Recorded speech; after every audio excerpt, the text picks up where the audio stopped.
This is a continuation of the quest of Saint Nicholas. Chapter 8. The Battle with the Knights of the Ice. The team of reindeer, led by the stag, swiftly traveled north for a number of days, driven with a seemingly supernatural endurance and speed. They barely ever stopped to rest. As the scenery flew by, the landscape became rocky and barren, and trees grew more and more sparse, until there was nothing but rocky hills, snow, and ice. The stag and reindeer slowed the pace of the sleigh as the land grew steeper and even rockier, till they traveled at a slow trot, and eventually they could travel by sleigh no more.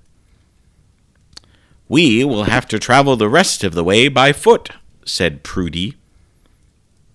They got out of the sleigh, leaving it and the team of animals to await their return. As they walked, Spez, the elf maiden who was the archer of the group, and therefore who had the best eyes, pointed to a distant mountain peak. "There is our goal, the cave of the Krampus." The company was heartened by this news, their goal finally in sight after so many days of travel in only a vague direction. Their hearts lightened with a renewed sense of energy. However, soon their progress slowed down again as great clouds filled the sky, surging up a blizzard. The winds whipped the snows around them, as if the weather itself intended to drive them back. But thanks to the encouraging words of the sharp-eyed Spez, they kept pressing on without losing hope. When the snow became so strong they could barely see, Prudy suggested they form a line and put their hands on the shoulder of the one in front of them, so they would not get separated. Fiddy took the front of the line and used her large round shield as a wind block. It was now only by Fiddy's guidance that they walked, now not by sight, for they could barely see. At last they came upon a dark opening of a gloomy cave. "Here is the door of the Krampus," said Prudy, adjusting his spectacles. Just then, as if on cue, the wind and snow changed directions. It immediately swirled in front of the entrance of the cave until it seemed all the blizzard was but a concentrated vortex of icy chaos in front of the cave. As the snow swirled, it began to solidify, forming frozen figures before them. It was as if the whole blizzard had reformed itself into terrible ice creatures, 7 armored warriors looking as if they and their armor were made completely out of ice. Their armor and weapons looked wicked as they were lined and covered with spicy icicles. These crystalline creatures crackled in the whipping winds. "This certainly is wicked work and dark magic of the cruel Krampus," said Fiddy. An ice-cold dread gripped Nicholas, nearly as freezing as those fierce frozen ferocities which he now faced. "Take heart," said Fort, the tall and brawny elf, as he drew out his large hammer, while Justin drew his mighty sword. "For we are trained warriors, and we have faced such ferocious fiends before." Nicholas remembered the words of the Moon Maiden. "As the story of the king was told in 4 words, that is the 4 Gospels, so I give to you 4 words from the Word made flesh to guide and strengthen you for this journey. And each word is connected to the saving sacrifice of the Incarnate One. The 4 words, a circlet, a sign, a spear, and a song. Remember her 4 words, for these will give you strength to fight," Nicholas reminded himself. First, a circlet. Nicholas looked down at the wreath of holly ringing his left arm. He held it up in his left hand, and as he looked at it, thought of the second word. A sign. At the crossroads, follow the cross. Remembering how the stag with the glowing cross between his antlers had faithfully guided them on their journey thus far, Nicholas made the sign of the cross in prayer. As he did so, a wondrous thing happened. The circlet of holly he held in his hand glowed with a silvery light and was transformed. No longer did he hold in his hand a ring of holly, but a great round shield. The shield was of a silvery metal, edged with a metallic wreath of shining emeralds and rubies, in the shape of holly leaves and berries. In the center of the shield was a glowing golden cross. "The shield of faith," observed Fiddy, smiling, holding up her own shield as she stood next to Nicholas. He strapped the shield on his left arm, and, remembering the third word of the Moon Maiden, he looked at his sacred spear in his right hand, the bleeding lance of St. Longinus that had pierced the side of the Incarnate One, and had embedded in its shaft a sliver of the true cross of the king. All the elves drew their weapons too, and stood in a formation, preparing to charge the wicked ice warriors who stood before them. Fiddy, with her great shield, and the brawny Fort with his great warhammer, stood in the front, shoulder to shoulder.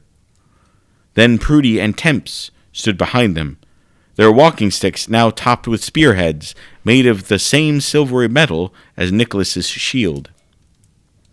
Justin stood in the center behind them, his mighty sword drawn. Nicholas stood in the back with Carrie and Spez on either side of him. Spez already had knocked a golden feathered arrow on her longbow. Nicholas, looking at Carrie, saw she had no weapon. "Carrie, how are you going to fight? Also, how am I to fight? I am but an old man and do not have training with weapons." Carrie smiled a warm smile to him. Now, Nicholas, is the time for you to learn the meaning of the fourth word the Moon Maiden spoke of, the song. The song she spoke of is my own song, the song of Caritas. My weapon is the song that I sing.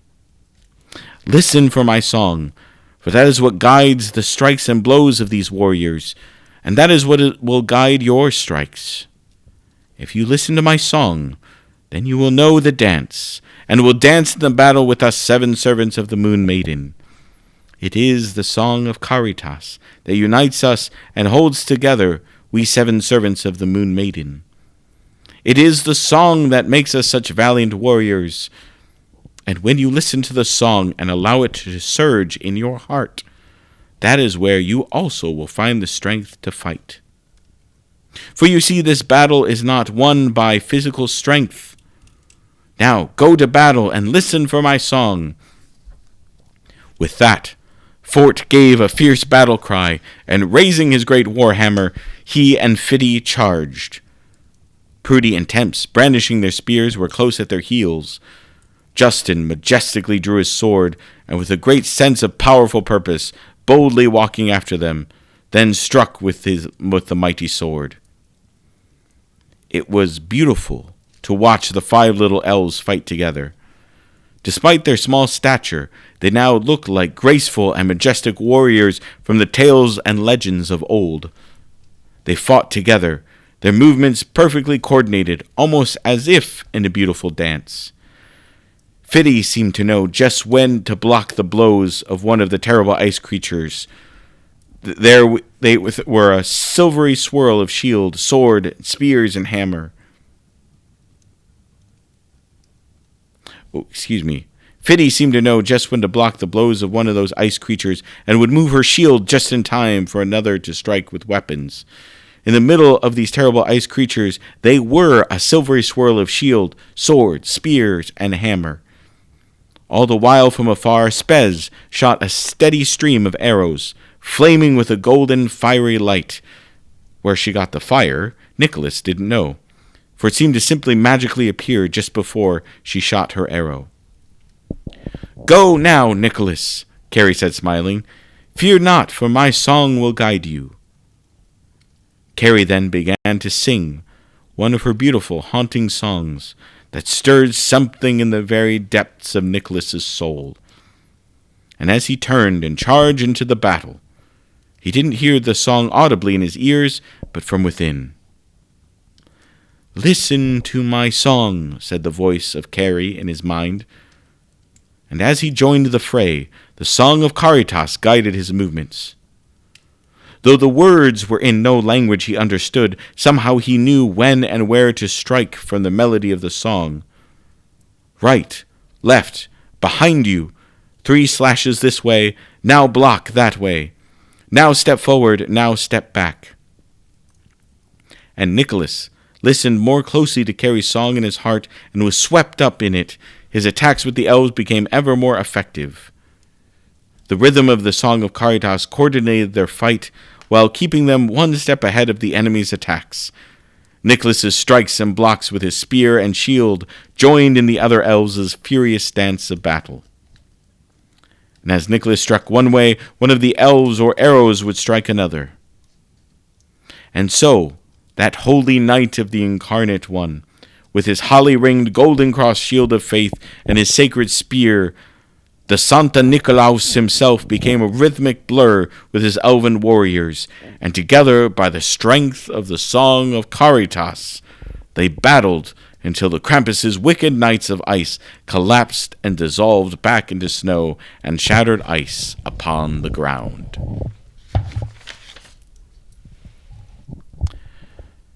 Chapter 9. The Cave of the Krampus. Nicholas and the elves looked into the entrance of the dark cave. "Nicholas," said Carrie, "this is the cave of the Krampus. His wicked works and deceptive dark magic is strong here, as this is where he resides. His deception is so strong that when you enter this cave, it will seem as if you are completely alone. You will no longer be able to see us. It will even be hard to hear us, but in the midst of all his deception and darkness, always listen to my song. And take heart, knowing we are with you every step of the way." With that, Nicholas stepped into the cave. He had only walked a few steps when already the light from the front entrance seemed a long way off. And he looked around and saw nothing of the elves. He trusted in Carrie's words, but he did certainly feel like he was completely alone. The cave opened up into a long hallway of twisted, wicked-looking stone columns. Between each of these columns were large sheets of ice from floor to ceiling. These sheets of ice were so smooth and reflective, it was as if the hallway were a great hall of mirrors. While the hallway was dark and dim, there was enough light, though he didn't know where it came from, that he could see his reflection in the ice mirrors. He slowly made his way down the hallway, using the sacred spear as a walking stick. The only sound was his breathing and the echo of his footsteps. But soon there were strange things moving in the reflections, not moving with him, but independently. He looked more closely and saw different scenes that unfolded before him. And what did these scenes show? They showed Nicholas, but played before him all the times in his life when he'd felt he had failed. Moments when he'd felt sorry. Moments that he regretted. Moments when his selfishness or impatience was greater than his love. He saw scenes of people he tried to help who went back to their own destructive ways. People who refused to accept his help, or who refused to believe that they were loved. Some scenes had happened in the past, but many scenes had not yet come to be. They were scenes of Nicholas's fears, of what he was afraid would happen to the people he loved, the people he cared for, the people he had tried to help. Fears of what could become. Fears that all his life and work had been a failure and had not helped anybody or made any difference. He saw many scenes of children from many places of times yet to come. Young children who had already experienced so much hurt and darkness, who had already lost hope and joy in life. He saw the way their hurt led to hurting others as they grew, and the wicked people they might become. He saw the ripple effects of evil and darkness throughout lives and generations unfold all before him. He saw generations of children growing to adults who lost all their faith, hope, and love, who no longer pursued or believed in goodness, truth, or beauty. He now felt the tremendous weight of this darkness that seemed to be settling upon the world. It seemed so much bigger and greater than himself. He seemed so small and weak compared to the power of this terrible darkness and evil. What could he possibly do? He was but one man, and a weak old man at that. Why did he try to fight back this darkness? It was like trying to hold back a great tidal wave with your bare hand. His heart ached and broke for all those he saw. He felt their pain and suffering and was helpless in the face of it. He collapsed to the ground, weak, helpless, and on the verge of despair. "Nicholas, listen for my song," whispered a distant voice. But he knew the voice. It was Carrie. And so in the midst of the swirling noise of fear, doubt, helplessness, and temptations, and the despair in his heart, he listened. He tried to tune out all of the noise of his fear and go deeper into his heart to listen. He heard a faint tinkling of bells, and music, and a familiar voice, and a song that stirred his heart and souls to his depths. The song of Caritas, though it seemed distant, was still enough to surge a new strength in him. He stood up, leaning on his spear, and along with the melody of the song, he began to pray. He then heard the voice of Fiddy praying with him, and for him, to the incarnate light, to the King who had himself entered into this very darkness, becoming weak and helpless in the center of it all, and had done so while writing and singing the song of Caritas. And that had made all the difference. Nicholas walked farther down the hallway, and with every step, strength surged in him, and the light of the golden cross on his shield of faith grew. The images in the reflections grew more and more faint, less real. It was like when you wake up from a very bad dream. While you are in the dream, the things seem so real and terrifying. Yet when you wake up and look at the sunlight, the bad dreams seem so much farther away and much less real. So too were the scenes, images, and visions in the Hall of Mirrors to Nicholas. Finally, he reached the end of the evil hall of ice mirrors, and the passage opened up to a huge cavernous room with a high ceiling. Large stalactites and icicles hung from the ceiling and grew from where the floor and the walls met. These walls were also covered with sheets of ice, creating more ice mirrors. Children in chains stared at the ice mirrors, with sad or distant looks in their eyes. The spell of the ice mirrors had lost its hold on Nicholas, so they looked again to him like normal sheets of ice. But he knew the children were seeing scenes and images of their doubts and fears, scenes of darkness and despair. None of them seemed to even notice Nicholas come in.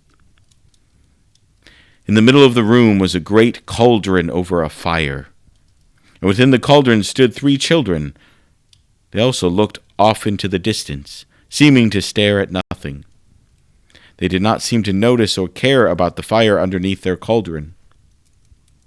And at the far side of the cavernous room stood a large stone throne, covered in stony spikes and icicles, and in it sat a large figure, at least a couple of heads taller than Nicholas, even while seated. He was covered in a dark hooded cloak, so Nicholas could not see his face.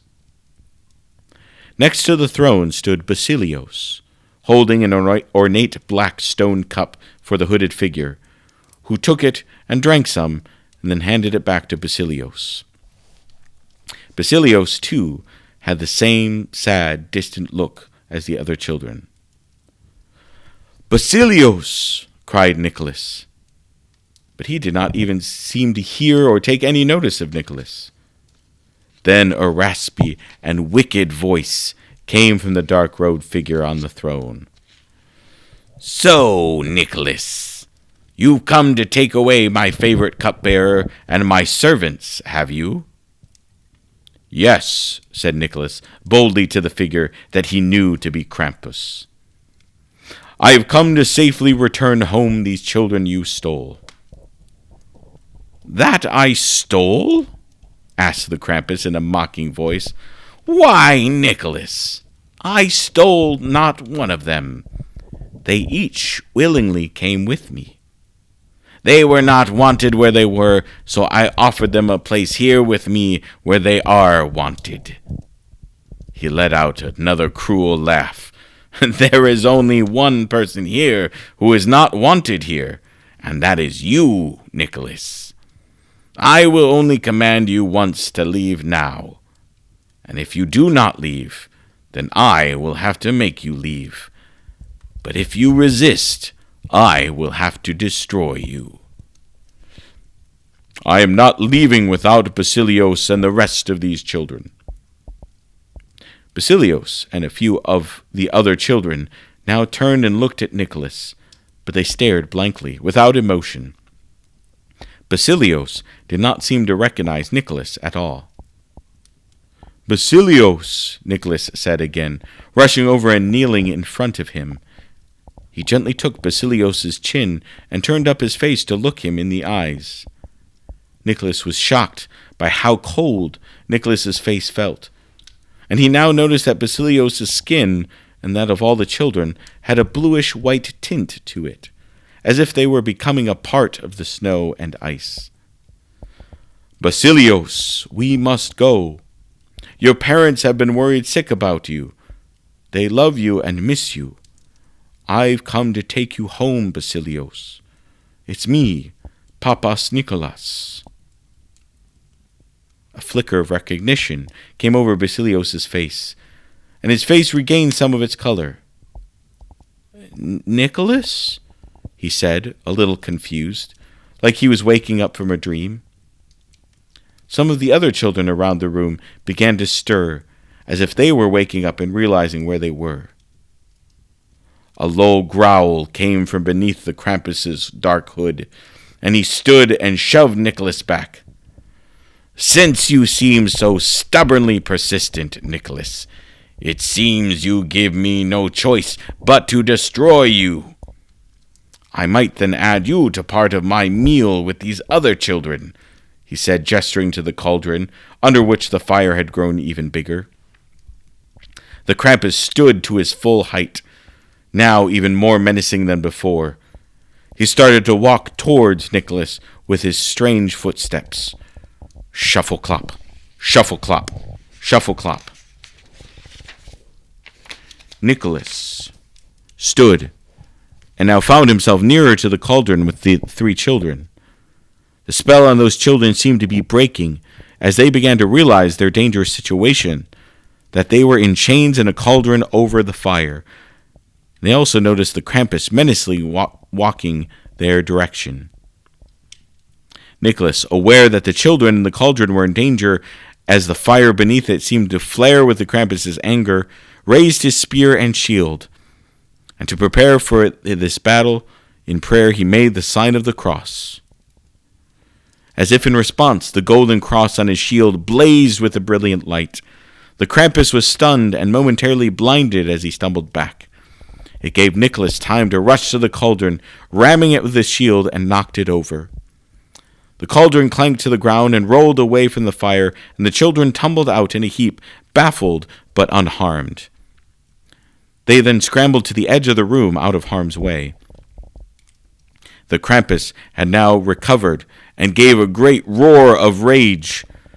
He threw back his hood and threw aside his cloak, revealing his hideous figure. He had a dark, leathery face with sharp teeth and a snout like a goat's. He had curving horns coming out of his head, and his whole body was covered with ugly, dark and twisted fur that was matted and dirty.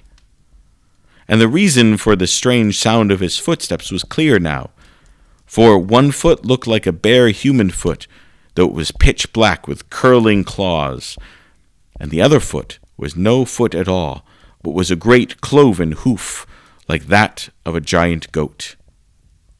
There was also a terrible stench that filled the room.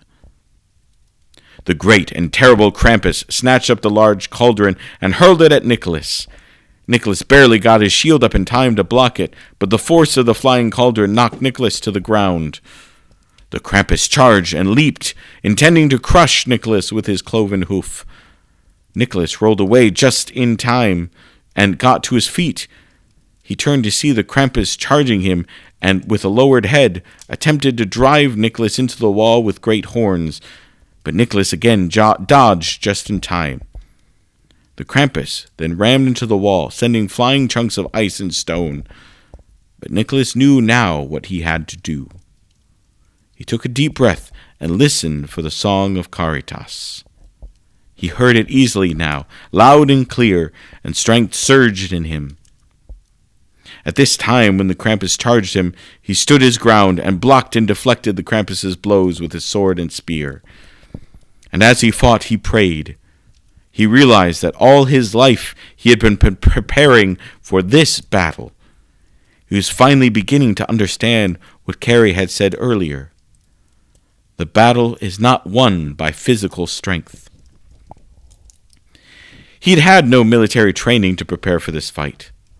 Rather, all the time he had spent in prayer, on his knees in the church, prayers poured out in intercession for others, prayers of worship and wonder and awe, learned prayers, and the prayers of the movements of the divine liturgy, all were like his warrior's training to fight this beast, this manifestation of the darkness that sought to steal hope and joy from the hearts of the children. All this had strengthened him to battle this beast who lied and deceived and used the fears of children to convince them that they were not loved nor wanted. As Nicholas thought of all these children and all lost children, Basilios, those from the villages, all the children who had suffered, those of the orphanage, those in broken homes, all those children from times and generations yet to come, their pain, their suffering, and all the children to come, those he'd seen in the hall of ice mirrors, and more. His heart broke with love and compassion. His heart ached so much it was near to bursting. All the images shown in the Krampus's deceptive hall of ice mirrors went through his mind of all the people who had suffered. But when he saw all this, he united it with his prayer and with the song of Caritas. As he did so, his love for them and his compassion for their suffering did not weaken to helpless despair, as if he nearly had, in the hall of ice mirrors. Now he saw it all with a glimmer of hope, that despite all the pain, all the suffering and darkness, there was a glimmer of light shining in the darkness, like a guiding star. And no matter how much the darkness tried, it could not snuff out the light. He remembered the sacred words from Holy Writ. The light shines in the darkness, and the darkness had not overcome it. And the words of this song, though he did not understand, the language he knew to be words that flowed from the one Word, the Word made flesh, who dwelt among us. And as you united each thought, each vision, each memory, each heartache with his prayer and with the song of Caritas, each of them, instead of making him feel weak and helpless, gave him strength. A fire surged in him, a blaze of divine love. Finally, after a ferocious battle of blows back and forth between Nicholas and the Krampus, Nicholas, with the fire of love blazing in him, struck down the Krampus. And with that holy spear of St. Longinus, the spear that was soaked with the precious blood of the incarnate light, and embedded with the sliver of the king's cross, he drove it through the Krampus's heart. As Nicholas drove this spear through the heart of the Krampus, Nicholas, filled with that song, then cried out and said, "You have been pierced by the very wood of the cross itself. And just as the incarnate light, through his death and demise, wrought the demise of death itself and the defeat of the enemy, just as he who through the holy rood wrought redemption from the condemnation of the cross that became the salvation of souls, so in this incredible inverse of the incarnate one, just as a reversal of the rood shall be wrought in you, O crooked and cruel Krampus, the wiles and wickedness you wield shall yield. You lurked as a demon in the dominion of darkness, servant of the shadow, worker of evil. No more, Krampus. Your mischief, which once served a malicious master, shall now serve a new master. No longer a master of malice, but the master of magnificence. All your ways will now serve only to drive people to the good. The fear you once struck in hearts shall now only drive hearts to fear of the Lord. You thought it better to reign in hell than to serve in heaven, but now the sentence you serve will be to only serve heaven. As the dog serves the shepherd in guiding the sheep, by barking and nipping at their heels to drive them to the right path, so shall you be to me, O Krampus. Instead of a hound of hell, you shall serve me as a hound of heaven, chasing children away from wickedness towards righteousness, away from darkness toward divine light, away from the road of perdition toward the road of salvation. May it be so, O Krampus, by the power of the peace that has pierced your heart." And as he spoke these words, the Krampus shrank and shriveled until he was no bigger than a large dog. And while he was ugly, with horns and hoof and sharp teeth, he no longer seemed scary, but looked silly and comical. Nicholas withdrew the spear, and the Krampus scrambled away, shrieking, and ran out of the cave into the wintry wilderness. And Nicholas knew the prophetic words he had spoken to be true. The Krampus was no more a threat. All the Krampus's attempts to scare children would now only be seen as comical and met with laughter. And any actual fear he might strike into the hearts of children would only inspire them to seek the incarnate light all the more, to pray more, and to love more. That the heavenly curse of the Krampus now was that all his attempts would only serve good.